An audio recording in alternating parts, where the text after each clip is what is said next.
My name is Heather Pishko. I work at the American Embassy in Belgrade, so we just drove on down here to see you guys, practice some English.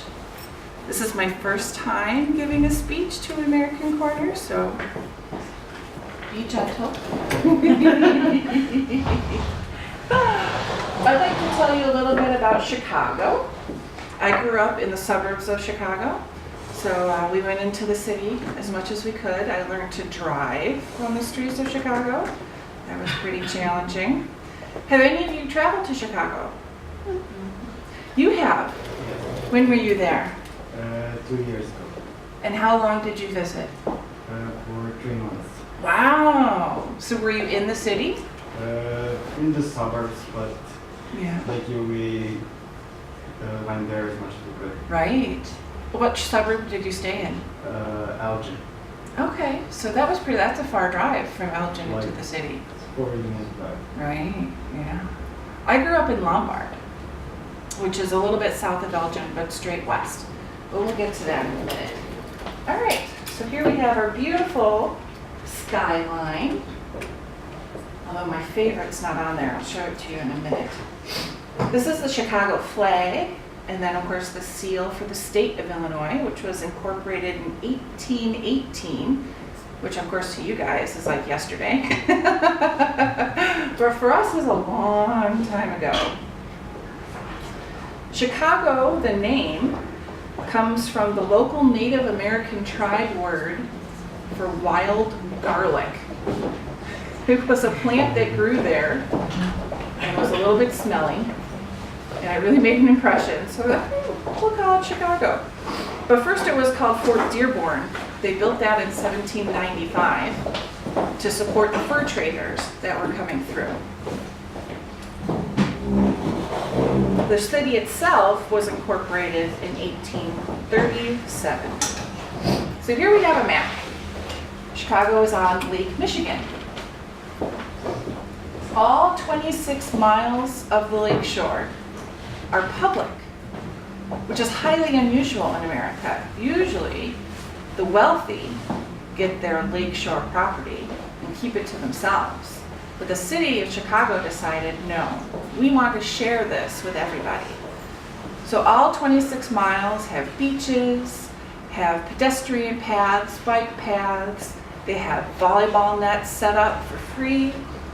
It costs nothing to go and enjoy the lakeshore, which I think is really, really great. What do you notice about the layout of these streets? Seems kind of regular, doesn't it? Yes.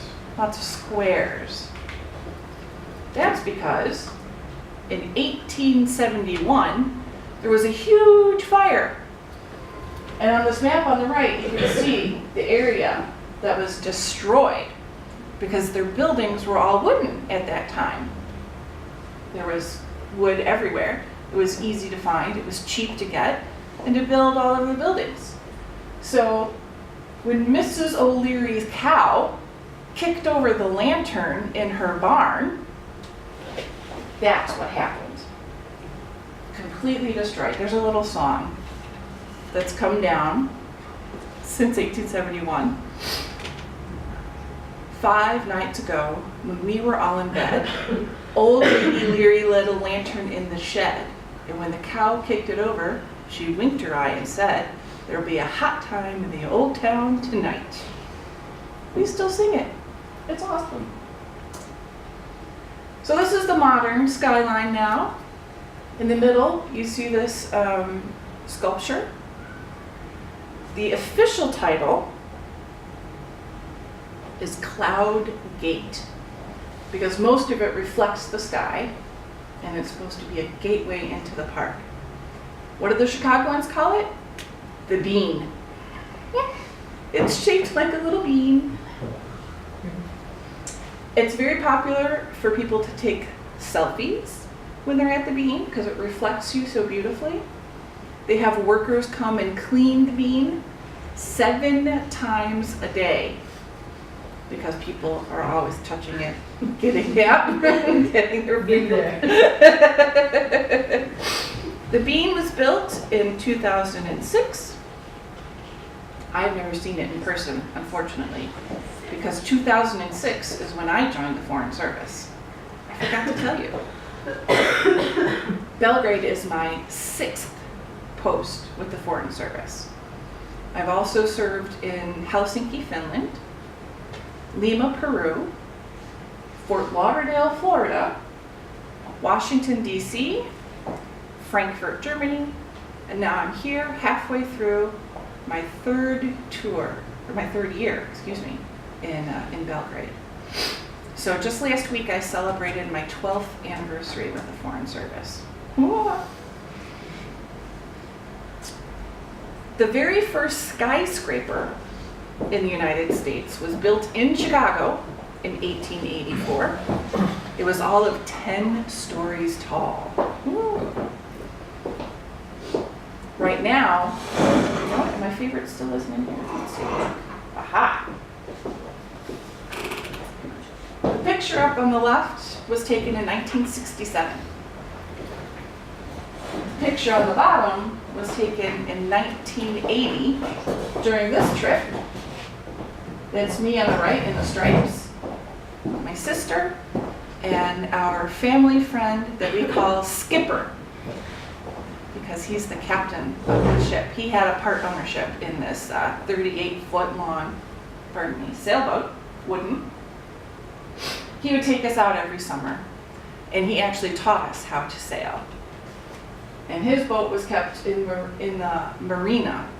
It's just outside of the city of Chicago. So we'd have to get in the car and drive and hop onto the sailboat. Oh, we had a great time.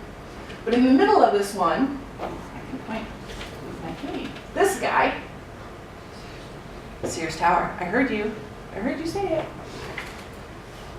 For a long time, the Sears Tower was the tallest building in the world. 103 stories. Not anymore, unfortunately. There was the Petronas Towers in Malaysia. Now there's the one in Dubai. Burj Khalifa is now the tallest. But it's the tallest in North and South America. Thank you very much. And somebody bought it. Somebody named Willis. And he decided, hey, this is not the Sears Tower anymore. This is the Willis Tower. Yeah, nobody calls it that. We still call it the Sears Tower because we don't care about Mr. Willis. Please notice, if you will, the layout of these windows. Can you see this? Let me show you. This was the very most important part. What does that say? Cubs. Chicago Cubs is our baseball team. And for the first time in 103 years, they won the World Series in 2016. Oh, we were so excited. And these are actually lights left on in offices. The city of Chicago sent a plan to all of these buildings and said, leave these lights on so we can show the world how thrilled we are with our victory. And of course, the blue and the red, those are the colors of the Chicago Cubs. These are photos I took. On the left here is the Sears Tower. On the right is the building in which I worked before I joined the Foreign Service. I worked as a patent secretary for an intellectual property law firm. You can kind of see, get this out again. There's the Sears Tower, and there's my building. It doesn't have a name. It's just called 304 South Wacker. On September 11th, 2001, I was working in that building. And all we knew about those attacks on the day that they happened was that a very tall financial building had been targeted. Well, guess what the Sears Tower is? A very tall financial building. They evacuated the entirety of downtown Chicago for fear that another plane was headed to our city. And I remember it so well. Everyone was walking from their workplace to the suburban train stations. And they would fill up a train and just send it out. There were no tickets, there was no payment, it was just load and go. And I mean, it was an incredible sensation that the city was all working together to be safe. The next day, I didn't have to go to work. They said, we still don't know what's going on, and we're still right next door to the Sears Tower, so let's not do that. But the day after, I came to work, sitting, typing, and the air conditioning kicks in, and it sounds exactly like an airplane flying by. It was a tense couple of weeks until I got used to it. This is another view of our skyline, taken from my apartment. The first one I ever had living in Chicago. This is 1996. My apartment is in this building on the left, this little turret. It was so cute. That apartment cost me $425 a month because it was in a terrible neighborhood. There were cockroaches everywhere, and it was only 2 rooms big. But I was going to graduate school at the time. I didn't have a lot of extra money, so I just stayed indoors after dark. Not everything about Chicago is good, unfortunately. The building on the right is where I lived during the second part. Down here, second part of my graduate study. I lived downstairs. They call this a garden apartment, which is really just a nice way of saying halfway underground in the basement. And then this is the apartment I lived in when I was working after I had my degree and I could afford someplace nice. And from that apartment, I could walk and get onto the L. They call it the L, it's short for elevated train. It's also short for the Loop. Have you heard of the Loop as part of Chicago before? This is our version of the metro, but as you see, it's elevated, it's above the street instead of beneath it. And when it comes into the city, it does a loop around the downtown and then goes back north, south, and west. You don't go east because there's a lake. I was living north. Chicago has, of course, all of the races, the ethnicities, and all different kinds of backgrounds, but they're divided. On the north side is where the white people live, and the south side is where the blacks live, and west are the Hispanics. And they really don't mingle. As much as they're working together and living in the same city, they are not living in the same neighborhoods. So yeah, we have the L. We have suburban trains, which are the ones I told you about from 9/11. And then over here, this was my bus stop when I lived in the scary neighborhood. It doesn't look that scary, but it was. Let's talk about Serbians in Chicago. This is the Holy Resurrection Serbian Orthodox Church on the northwest side in the Serbian neighborhood of Chicago. How many Serbs live in Chicago? Everybody knows that Chicago has the second biggest population of Serbs together after Belgrade. I looked online trying to find how many there were. I found a blog from 2004 that said that there were 300,000 Serbs. Now, my colleague at the embassy, Serbian, just the other day told me there were 600,000. Somewhere in between there are quite a few. So I'm showing you the exterior of the church, the interior during service, and some adorable children. Maybe you can tell me what they're doing. other, obviously it's some kind of dance. Dance, yes, national dance. National dance. Yes, color. They're adorable. So,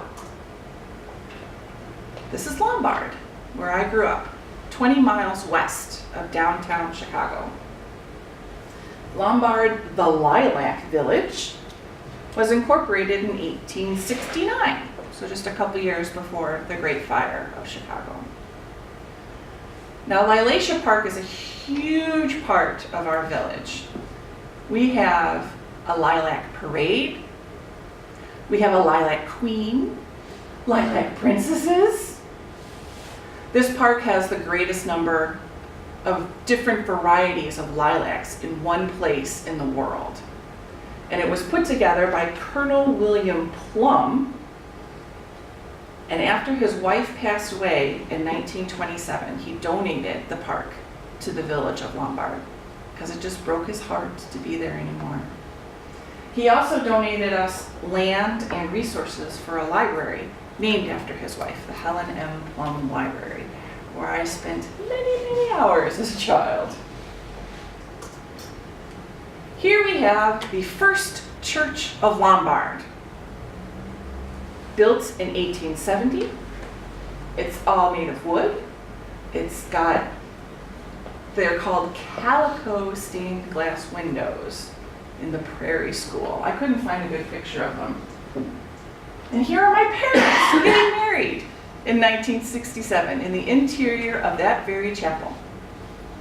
I myself am a third generation member of this church. My mother's parents, and then my parents, and then my sister and I all attended this church. My father is Slovakian, and my mother is German. And their ancestors, maybe 3 or 4 generations ago, came to Chicago, and moved to their Slovakian and German neighborhoods, where for generations they just stayed together. There's no intermarrying, there's no intermingling, they're just in their ethnic neighborhoods until my grandparents moved out to Lombard, which at the time was still farmland, even though it was only 20 miles away from downtown. It was taking that long to spread in that direction. So they came to this new happening town where they just built a new high school for the baby boomers, which my parents are a member of that generation. And they met in chemistry class. My mother was working with her good friend, blew a hole in the floor with one of their experiments, blew a hole in the ceiling with the next one, and the teacher said, "Okay, Heather's mom, why don't you work with Heather's dad?" They were friends all through high school. My mother went away to college, she came back, and they fell in love.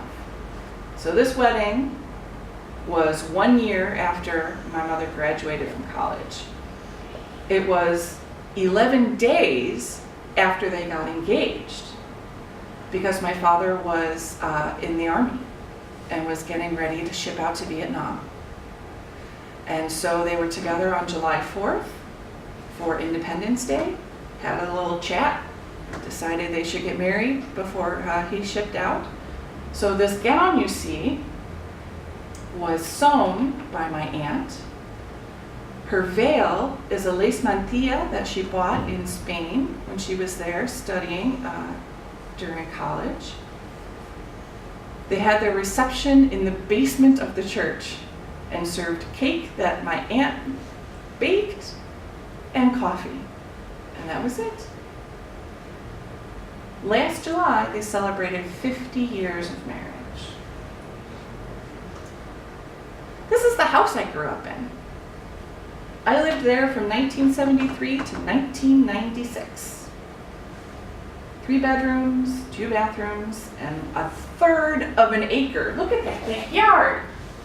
We had a sled, we had a shed, Behind there is an enormous garden that my father spent most of his summers in.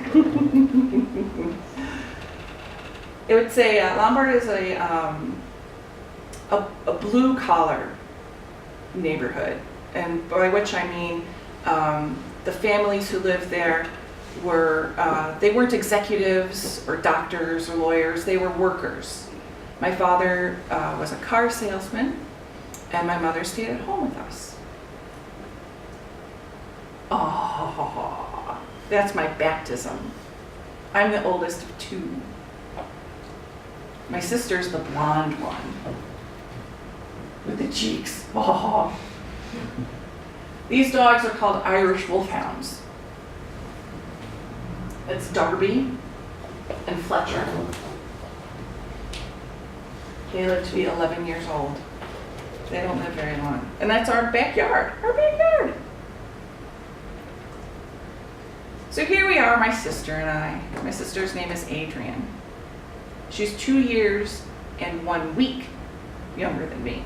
So for 1 week out of the year, I was 3 years older. Thank you very much. You see us camping. You see us dressed up for Easter. Those outfits, oh my gosh. My grandma Pishko only had sons. And her other son only had sons. So my sister and I were at her mercy. And she would take us to Sears and buy us our Easter outfits. You see, I'm holding a handbag. Inside that handbag, 3 pennies and a very long piece of string, because you never know, you might need some string. Down here, this is Christmas, 1980. You'll notice there's no snow. Highly unusual in Illinois for Christmas. But since we got roller skates for Christmas that year, we were thrilled. We could go out and use them right away. And then over here, let's see, what year was that? I wrote it down. 1989. We're both in high school. Full of attitude. Full of great 80s perms. We've always been best friends. Our parents forced us to be best friends. We had no choice. But fortunately, our personalities were such that it was okay. Since I was 2 years older, when I first got my driver's license, my sister was just starting high school. So she got a ride to school every day of her life that she went to high school. Whereas I had to take the bus for those first 2 years. Unfair. Totally unfair. So this family portrait is my father's side of the family. Proxas, Pacins, and Pishkos. All sitting together. In the middle here, Aunt Eveline. She asked us to dress up for this portrait. And that was our idea of dressing fancy. So here's me and my cousin Amber. We're the same age. My sister Adrienne, cousin Corey, the same age. And then poor cousin Gretchen, 3 years younger. She tagged along, she tried so hard. We were not interested. These 2 boys, Stephen and Jeffrey Pishko, lived in Florida. So they were visiting for Christmas, and this was the first time they ever saw snow. We were amazed. How can you not see snow? They were amazed. This snow is great. We had a wonderful time. So yeah, here's my dad, and this is his cousin, and that's my dad's brother. And then their wives, another cousin, Chris, and Aunt Helen. And that's my living room that I grew up in. My mom, my dad, he looks pretty Slavic, doesn't he, with this mustache?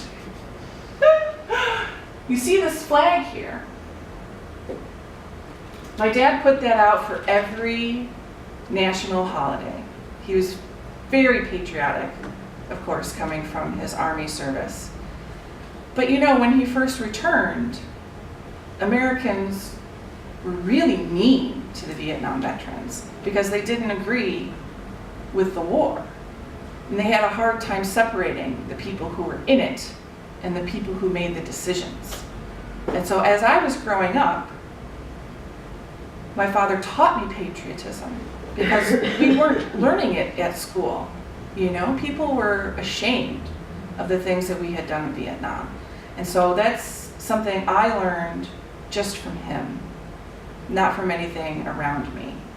Fortunately, since then, Americans have learned to make that distinction, disagreeing with the government, but still supporting troops. But, you know, in the late 70s, early 80s, it wasn't that way. And it was hard for me to talk to my friends about the service that my father had done in Vietnam. Behind my dad, this is our dining room. This is a stereo. Back in my day, when we wanted to listen to music, we listened to it out loud. There's none of this MP3 player earbud thing happening. If I wanted to put on my Def Leppard record and turn it up really loud, my father had to put up with it. Although he would occasionally come stomping into the room. Turn off that noise! But they always knew what we were listening to, what we were doing. We found a group called the Indigo Girls. Have any of you heard of them? They're a folk group. We found them just before I went away to college. And they're singing about big ideas and social injustice. And my mother turned to me and said, "Heather, you're ready for college."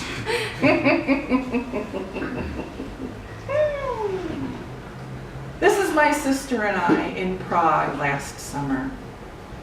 We're still best friends. We travel together. Neither of us are married, neither of us have children. My parents are a little disappointed because they were looking forward to having grandchildren to spoil. Instead, they spoil our pets. My mother, you're not going to believe this. You know those little twisty ties that you get at the grocery store, you put around the bag to twist it, close it, hold it tight? She saves those and mails them to me in Serbia because my cats enjoy playing with them. I can't even imagine what she would do if I had a child. Anyway, Adrian and I, every year we take a trip together. Now, sometimes it happens that she's coming with me to a new post, or she's coming with me to leave an old post. But sometimes, like this year, we were able to visit Prague, which is a place she'd wanted to see for a long, long time. And we had a great visit, and then we came back to Belgrade for a week, and I got to show her around where I'm living and how much I enjoy it. And that's my presentation.